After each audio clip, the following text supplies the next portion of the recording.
यवतमाळ येथे आरोपीच्या घरात शिरून निर्गुण खून करण्यात आल्याची एक धक्कादायक घटना यवतमाळ शहरात घडली।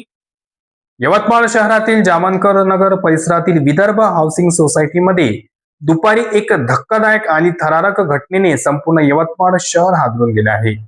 जुन्या वादाचा वचवा काढण्यासाठी काही तरुणांनी घरात घुसून एका 30 वर्षीय तरुणाची धारदार शस्त्रांनी भोसकून निर्गुण हत्या केली आहे। मृतक तरुण तेजस संजय गायकवाड वय 30 वर्ष हा आपल्या कुटुंबासह जामनकर नगर येथे वास्तव्यास होता। काल रात्रीच तेजस आणि त्यांचे कुटुंब पांढरकवडा येथून यवतमाळला परतले होते। आज दुपारी 12:30 वाजताच्या सुमारास तेजसची बहीण, पत्नी आणि वडील बाजारात सामान आणण्यासाठी घराबाहेर गेले होते। याच वेळी तेजस घरात एकटाच होता। घरातील लोक परतले असताना त्यांना मुख्य गेटमधून 3 तरुण घाईघाईने बाहेर पडताना दिसले आणि ते मोटरसायकलवरून वेगाने पसार झाले। संशय आल्याने कुटुंबियांनी तातडीने घरात धाव घेतली असता तेजस रक्ताच्या धारोड्यात मृत अवस्थेत आढळून आला।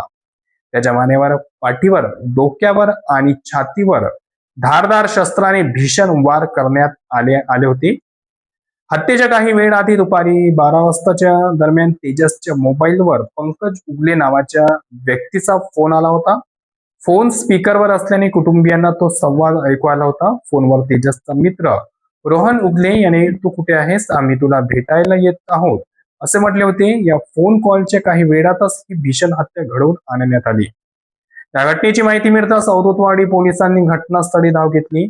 नातेवाईकांच्या तक्रारीवरून पंकज उगले, रोहन उगले आणि गणेश इंगडे, प्रणय गुंजाळ आणि हर्षल मेश्राम यांच्या विरोधात खुनाचा गुन्हा दाखल करण्यात आलेला आहे।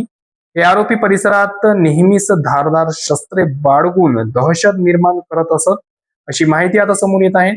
या भयानक हत्याकांडामुळे परिसरात भीतीचे वातावरण पसरले आहे।